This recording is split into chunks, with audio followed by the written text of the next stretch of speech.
নমস্কার। বিদ্যাসাগর বিশ্ববিদ্যালয়ের ইতিহাস বিভাগের নিউ সিলেবাস অনুযায়ী সেমিস্টার 2 এর পাস পেপার মাইনর 2 থেকে আজ আমি তোমাদের 2025-এর লাস্ট মিনিট সাজেশান তুলে ধরব। তাই তোমরা ভিডিওটি স্কিপ না করে অবশ্যই শেষ পর্যন্ত দেখো। তোমাদের আজকে লাস্ট মিনিট সাজেশানে মোস্ট ইম্পর্টেন্ট কয়েকটি প্রশ্ন রেখেছি 5 ও 10 নাম্বারের। তোমাদের আমি কিছুদিন আগে এই পেপার থেকে সাজেশান তুলে ধরেছিলাম। আজ আমি তোমাদের শেষ পর্বের প্রস্তুতিতে কয়েকটি গুরুত্বপূর্ণ প্রশ্ন রেখেছি। এই প্রশ্নগুলো তোমরা অবশ্যই ভালো করে তৈরি করে যাও, দেখবে এর মধ্যে থেকে তোমরা অনায়াসে প্রশ্নগুলো কমন পাবে। তাহলে আজকে বেশি কথা না বাড়িয়ে শুরু করছি, তোমরা এক নজরে প্রশ্নগুলো দেখে নাও। তোমাদের প্রথমেই রয়েছে 5 মার্কের গুরুত্বপূর্ণ প্রশ্ন, অর্থাৎ আমি লাস্ট মিনিট সাজেশানে যে সকল প্রশ্নগুলো রেখেছি তোমরা একবার এক নজরে দেখে নাও। তোমাদের একের দাগের প্রশ্ন রয়েছে, উত্তর ভারতে তুর্কিদের সাফল্যের কারণগুলি লেখো। 2 প্রশ্ন, ভারতে তুর্কি বিজয়ের প্রভাব সম্পর্কে লেখো। 3 দাগের প্রশ্ন, সুলতানি যুগের ইতিহাসের গুরুত্বের মূল্যায়ন করো। 4 দাগের প্রশ্ন, তৈমুর লংয়ের ভারত আক্রমণ ও তার গুরুত্ব। প্রত্যেকটি প্রশ্ন কিন্তু মোস্ট ইম্পর্টেন্ট প্রশ্ন, অবশ্যই ভালো করে তৈরি করে যাবে। 5 দাগের প্রশ্ন, অর্থাৎ টিকা হিসেবে তোমরা যে সকল প্রশ্নগুলোকে ভালো করে তৈরি করে যাবে, মনসবদারি প্রথা অর্থাৎ মুঘল যুগে মনসবদারি প্রথা, 40 চক্র বা বন্দেগানি চাহিলগানি, তালিকোটা যুদ্ধ তার গুরুত্ব, জায়গিরদারি ব্যবস্থা, যাবত ব্যবস্থা, মুঘল যুগে চিত্রশিল্প, চৈতন্যদেব তোমরা 5 নাম্বারের জন্য তৈরি করে যাবে, কারণ তোমাদের আগের বছর গুরু নানক আর কবির 5 নাম্বার পড়ে গিয়েছিল। তোমরা চৈতন্যদেবটাকে ভালো করে তৈরি করে যাবে। 6 দাগের প্রশ্ন, আকবরের ভূমি রাজস্ব ব্যবস্থা সম্পর্কে লেখো। এরপরে তোমাদের নেক্সট প্রশ্ন 7 দাগ, মুঘল যুগে ভূমি রাজস্ব ব্যবস্থা সম্পর্কে লেখো। 8 দাগের প্রশ্ন, দ্বিতীয় পানিপথের যুদ্ধের কারণ ও গুরুত্ব, মোস্ট ইম্পর্টেন্ট প্রশ্ন। তরাইনের দ্বিতীয় যুদ্ধের গুরুত্ব। 9 দাগের প্রশ্ন, কুতুবউদ্দিন আইবকের কৃতিত্বের মূল্যায়ন করো। 10 দাগের প্রশ্ন, সুলতানি সাম্রাজ্যের পতনে ফিরোজ শাহ তুগলকের ভূমিকা, খুবই গুরুত্বপূর্ণ প্রশ্ন। সুলতানি সাম্রাজ্যের পতনে মোহাম্মদ বিন তুগলকের ভূমিকা, এই প্রশ্নটা তোমাদের খুবই গুরুত্বপূর্ণ। আকবরের রাজপুত নীতি, ঔরঙ্গজেবের দাক্ষিণাত্য নীতি। পরের প্রশ্ন, সুলতানি সাম্রাজ্যের পতনের কারণ। এ প্রসঙ্গে তোমাদের একটি কথা বলে নিই, তোমরা মুঘল সাম্রাজ্যের পতনের কারণ এই প্রশ্নটাও দেখে যাবে।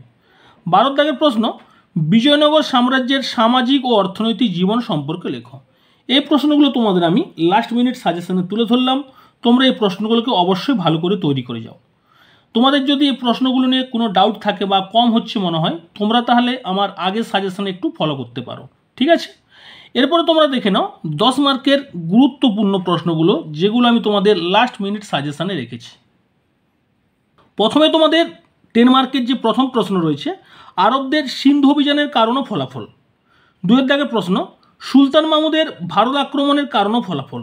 আচ্ছা, তোমাদের এ প্রসঙ্গে একটা কথা বলে নিই, তোমাদের অনেকেই এখনও ঠিকঠাক হয়তো প্রিপারেশান নিতে পারছো না বা তোমাদের কাছে হয়তো নোট নেই। আমি তোমাদের বলবো, আমি এই সকল প্রশ্নের উত্তর আমি মাইনর 2 প্লেলিস্টের মধ্যে সাজিয়ে দিয়েছি নোট আকারে, তোমরা দেখতে চাইলে দেখতে পারো। ক্লিয়ার? 3 দাগের প্রশ্ন, ইলতুৎমিশের কৃতিত্ব নিরূপণ করো। তাকে কি সুলতানি সাম্রাজ্যের প্রকৃত প্রতিষ্ঠাতা বলা যায়? খুবই গুরুত্বপূর্ণ প্রশ্ন 10 নম্বরের জন্য। 4 দাগের প্রশ্ন, গিয়াসউদ্দিন বলবনের রাজনৈতিক ও শাসনতান্ত্রিক নীতি সম্পর্কে আলোচনা করো। 5 দাগের প্রশ্ন, ফিরোজ শাহ তুগলকের জনকল্যাণমুখী পদক্ষেপগুলির পরিচয় দাও। তাকে কি সুলতানি যুগের আকবর বলা যায়? মোস্ট ইম্পর্টেন্ট প্রশ্ন। 6 দাগের প্রশ্ন, ভারতের সুফি আন্দোলন বা সুলতানি যুগের সুফি আন্দোলন সম্পর্কে লেখো। ভক্তি আন্দোলন সম্পর্কে লেখো। 7 দাগের প্রশ্ন, বিজয়নগরের শাসন ব্যবস্থার পরিচয় দাও। এই প্রশ্নটি তোমাদের কিন্তু এবছর পরীক্ষায় পড়ার 100% সম্ভাবনা রয়েছে, কারণ তোমাদের আগের বছর কৃষ্ণদেব রায় পড়ে গিয়েছিল। তাই আমি আশা রাখছি যে এই প্রশ্নটি তোমাদের এবারে পরীক্ষায় আসবে। 8 দাগের প্রশ্ন, সুলতানি রাষ্ট্র কি ধর্মাশ্রয়ী ছিল? বা তোমাদের পরীক্ষায় প্রশ্নটি এভাবে হতে পারে, সুলতানি রাষ্ট্রের চরিত্র বা প্রকৃতি সম্পর্কে আলোচনা করো।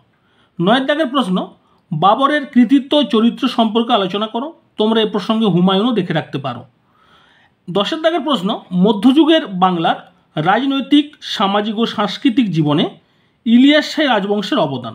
তোমরা হোসেন শাহী রাজবংশের অবদানও দেখে রাখবে, অর্থাৎ বাংলার রাজনৈতিক, সামাজিক, সাংস্কৃতিক জীবনে হোসেন শাহী রাজবংশের অবদান। পরের প্রশ্ন, মোহাম্মদ বিন তুগলকের শাসনতান্ত্রিক পরিকল্পনা সম্পর্কে লেখো। 12 দাগের প্রশ্ন, মধ্যযুগের বাংলার একজন স্বাধীন নবাব হিসাবে আলাউদ্দিন হোসেন শাহর ভূমিকা। অর্থাৎ তোমাদের আমি আজকে লাস্ট মিনিট সাজেশানে এই কটি গুরুত্বপূর্ণ 5 ও 10 নম্বরের প্রশ্ন তুলে ধরলাম। অবশ্যই তোমরা এই প্রশ্নগুলোকে একেবারে ভালো করে তৈরি করে যাও, দেখবে এর মধ্যে তোমরা পরীক্ষা অবশ্যই কমন পাবে। তাহলে আজ আমি তোমাদের মাইনর 2 পেপার থেকে কয়েকটি গুরুত্বপূর্ণ প্রশ্ন তুলে ধরলাম লাস্ট মিনিট সাজেশান হিসাবে। তোমাদের যদি এই সকল গুরুত্বপূর্ণ প্রশ্নগুলো ভালো লেগে থাকে অবশ্যই লাইক করো, বন্ধুদের মধ্যে শেয়ার করো এবং কমেন্টে জানাও তোমাদের আজকের এই প্রশ্নগুলো কেমন লাগলো। এবং তোমরা যদি আজ আমার চ্যানেলে নতুন হয়ে থাকো অবশ্যই চ্যানেলটি সাবস্ক্রাইব করে পাশে থাকা বেল আইকনটি অল করে নাও। আজ তাহলে রাখছি, তোমরা সবাই ভালো থেকো, সবাই সুস্থ থাকো।